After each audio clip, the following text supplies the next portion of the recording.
Before you all was born, I had a young man running down my block. We hear all the commotion, we hear all the squad cars. I go out there, police are chasing him. They shoot him in the back 7 times. I go over to him, he says, I didn't do what they saying I did.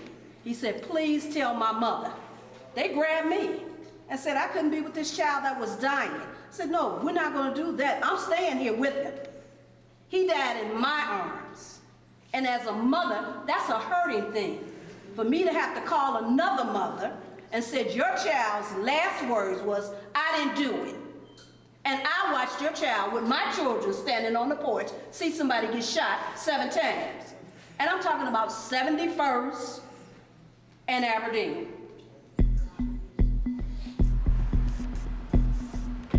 What is the Windy City? Is Windy the shy, timid city that we all know and love? Or is Chirac's uncontrollable, loud, disturbing noise that we all grown to hate? Brothers and sisters, our gathering here tonight is not just another rally, but it's a call of empowerment to the whole community. During this past school year, there were community watchers who were paid to watch our children go back and forth to school. But this summer, I'm calling for the whole neighborhood to be the unpaid community watchers for the children in this summer. Are you willing to be the community watchers? I can't hear you. Are you willing to be the community watchers? Father Michael Flager, pastor of St. Sabine Catholic Church in Chicago's Upland Gresham neighborhood, has been fighting for social justice for over 30 years. In June 2014, he held a peace march in the Paris neighborhood at the end of the school year. Hundreds of people showed up to ask for a stop to the violence and killing. The reason that we're here today is to create safe streets in every corner, in every neighborhood. We're a collaborative organization that welcomes all organizations, individuals, and corporations to join us to get to the destination. So today we're having just the last day of public schools, and we're saying as children come out of school, community has to come out of their houses and has to be visible in the community. We have to take responsibility for the safety of our children this summer. So we're asking everybody to be empowered, just like there was community watchers during the school year to watch over our kids. We want the community to be the community watchers, unpaid, for the summertime, and take responsibility for their home first, their block, and their neighborhood. St. Sabine does more than hold marches. They also run citywide job programs. I had the opportunity to work in one of those programs at Kings of Glory Church on 83rd and Grandin. Kids were given lessons on cyberbullying, financial readiness, mixed in with snack and playtime. The idea is that during the summertime, the kids have somewhere to go that's safe and off the street, and we keep them active with various activities. Every day we try to teach their various life lessons such as self-control, anger management. Like, we watched the kids grow up, so it was fun. I mean, we weren't grown yet either, so it's kind of like a mutual agreement thing. You're learning responsibility, you're learning how to multitask, how to be a disciplinarian without crushing the child, you know, in their feelings. So, how do you feel about dealing with this amount of children? Well, in recent years, this is little for us this year, actually. So about 60-ish is little. There was the summer of my sophomore year, we had close to 100 kids every single day. Looking at all the safe havens gave us a lot to think about, so we talked to each other about it. The students that are not in gangs, they are afraid to come to school because they don't know what's gonna happen to them when they standing at the bus stop, when they getting off the bus, when they get out of school, or when they on their way into the school. They don't know what's coming for them. They just don't know. People get in fights because it's like all people in different gangs. They from different hoods, towns, they believe in different stuff, and it's like when they meet at each other, it's a rivalry. So if you like in a different gang and you from another hood or something, you come to somebody else stuff, they ready to fight. They feel like, what you doing over here? Why you over here? They feel like you out to get them, so it comes from that. Then it extends, like once you do something to that person, they hood or wherever they from come back and try to retaliate. The violence affected me because, I mean, everybody is family. brothers and sisters. It just affected me to have people just out here killing babies and grandmas and robbing. And it also affected me because I have a child myself. And the violence is just getting so ridiculous out here. I'm afraid for my child to be raised up, you know, in Chicago. The violence started all the way back from slavery, you know. Basically, here at this moment, how the black community is, it was a trap from 1800s, you know, 1500s.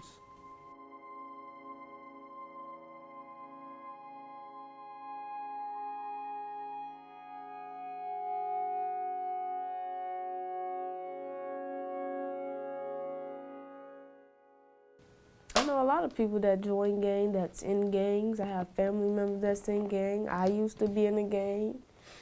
Do you think anything positive will come out of you know, these community organizations, which are gangs? In 2015, no.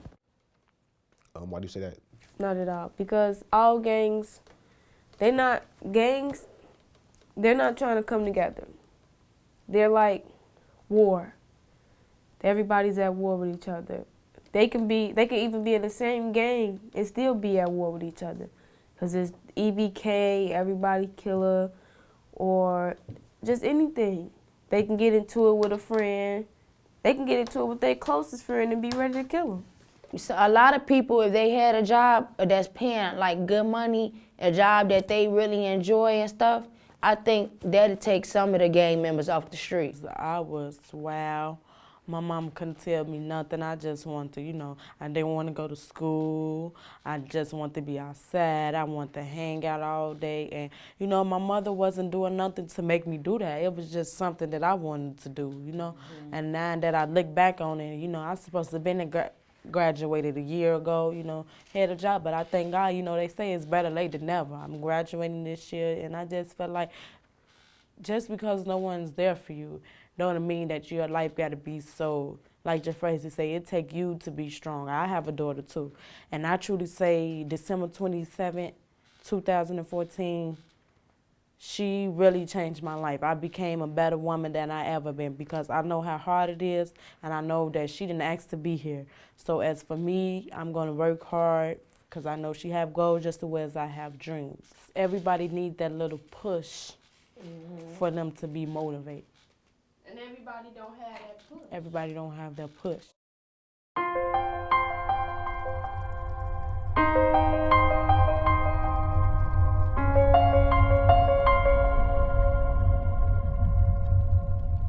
December 5th of 2014, my friend Gucci was killed. Cedric Goodwin was killed. He was 2 blocks away from his house, and some dudes came out the gangway and they fired 10 shots, and 4 of them hit him. He was still alive when he was taken to the hospital, and he was trying to fight it. Then he just gave up. I was sitting at home looking at the news, and when he flashed across the TV, it wasn't real. I was just telling myself, this not real, this not real.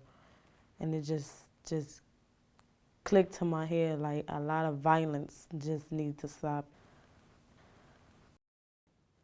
He was in a gang, but this year he is like coming to school to try to turn his life around. But they took him too early. I just felt like if Cedric would have stayed at school that day. Hold on, wait, because I'm finna cry. I can't do it. I'm finna cry.